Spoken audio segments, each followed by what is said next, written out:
largo de la historia, ninguna bebida ha cautivado al ser humano como lo ha hecho el vino. Ha formado parte esencial de muchas culturas y ha embelesado a hombres y mujeres de todas las razas, creencias y clases sociales. Pero junto al fenómeno cultural, discurre otra historia, si cabe, más apasionante todavía.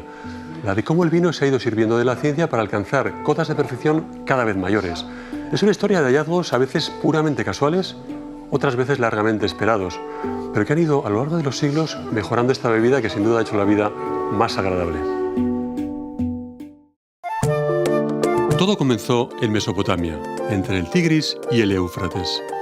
Algunos vestigios arqueológicos y testimonios literarios constatan que en esta región ya se cultivaba la vid alrededor de 5.000 años antes de Cristo. El cultivo de la vid deriva de la domesticación de una planta silvestre, que es Vitis silvestris, que se propaga o tiene su presencia desde el Himalaya hasta el Atlas en el norte de África, cubriendo todo lo que diríamos que son las cordilleras alpinas. Pero su domesticación como tal parece ser que tuvo lugar en la zona situada más o menos en torno al Cáucaso y los montes Zágrados. Precisamente en los montes Zagros, que están entre Irán e Irak, es donde hay vestigios de vinificación. Los ríos Tigris y Éufrates se desbordaban con gran violencia, lo que obligó a crear un sistema de canales y diques para encauzar el agua. En esas tierras fértiles se cultivaba la vid. Una vez recogida y pisada la uva, el mosto se guardaba en grandes vasijas. Probablemente fue en esa época donde, de forma casual, se descubrió la fermentación. El proceso de fermentación transforma los azúcares de la uva en alcohol, gracias a las levaduras que se encuentran en el aire. La fermentación alcohólica es un proceso que se produce de forma natural como consecuencia de la existencia de levaduras sobre la piel de la uva, y estas levaduras, cuando la uva se rompe y sale el jugo, lo que hacen es fermentar los azúcares que existen en el zumo de la uva y los transforman en CO2 y etanol.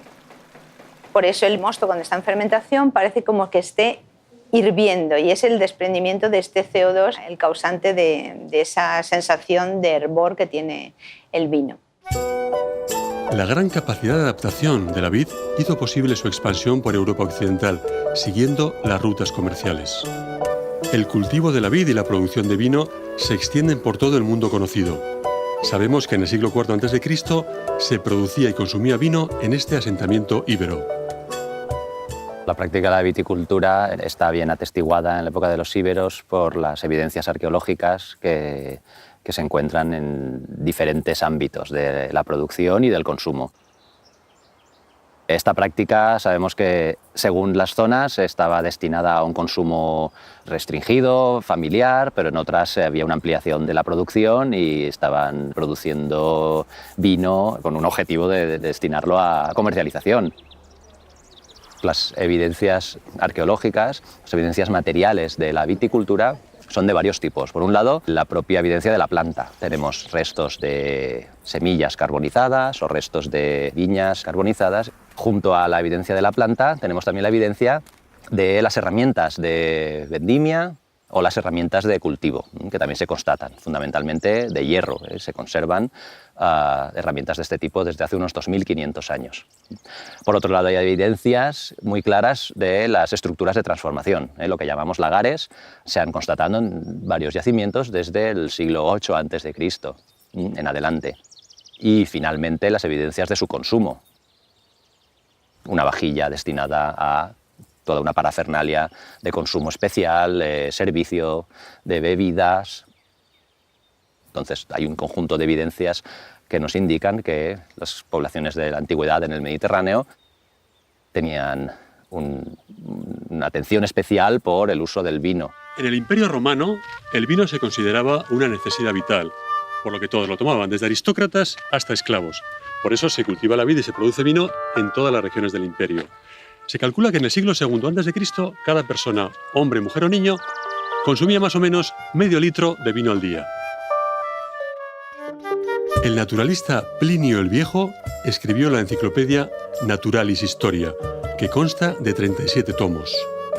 Incluye la primera clasificación de variedades de uva y describe varias técnicas viticultoras.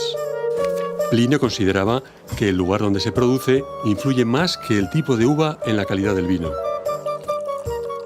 ¿Qué hicieron los romanos? Cogieron los sarmientos y los ataron. No introdujeron los postes de alambre que ahora vemos en tantos viñedos, pero de esa manera alejaban los racimos del suelo.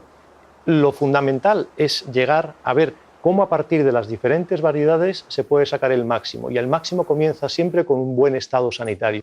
Y ese estado sanitario ya era una obsesión para los romanos desde la elaboración. Ya quemaban ellos el azufre, ese contiene sulfitos que aparece en los países anglosajones tan preocupados porque pueda ser alérgico. Los romanos ya lo empleaban, quemaban el azufre, los vinos por tanto se protegían de la oxidación.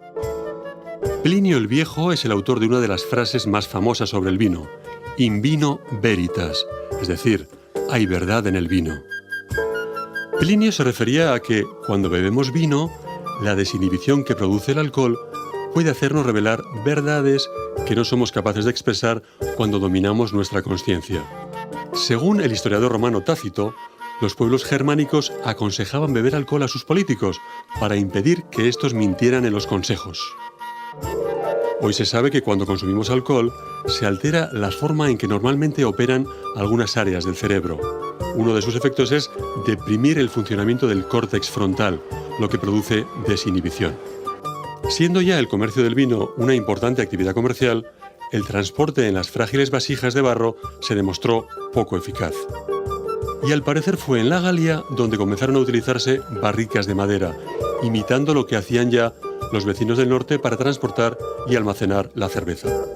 Y resulta que de una rotura de ánforas dijeron, pues vamos a emplear las barricas como de una forma provisional, ya que el ánfora se había roto.